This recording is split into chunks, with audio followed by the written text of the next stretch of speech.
Today I'll make an over-engineered pokeball that is controlled through an app. Right, so let's look up Pokeball to actually get some inspiration, and with the desired image selected, let's 3D print it.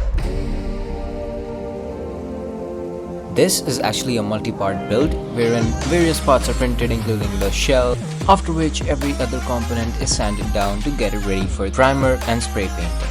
This exoskeleton simply comprises of two parts fitted with a servo motor, which will in turn be controlled by this Node MCU. And so let's code this. There are 3 layers of spray paint which include the primer, the color itself and the gloss finish, and so that's exactly what is happening.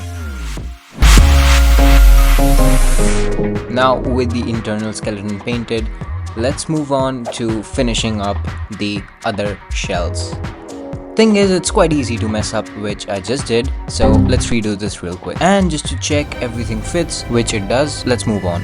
Addressing the electronics for the last time, let's get the battery, the charging module, and do the required connections, because this will act as the hearts of the system, giving power to the Node MCU and servo motor. And it's charging.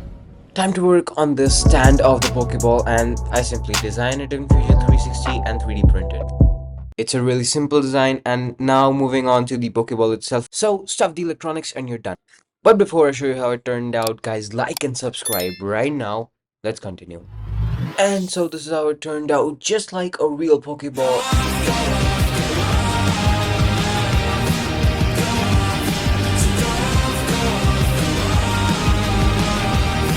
You can literally open and close it with an app, also decide how much it opens, and this is the power of electronics. Isn't it so cool that we managed to make the actual Pokeball from the Pokemon cartoon in real life?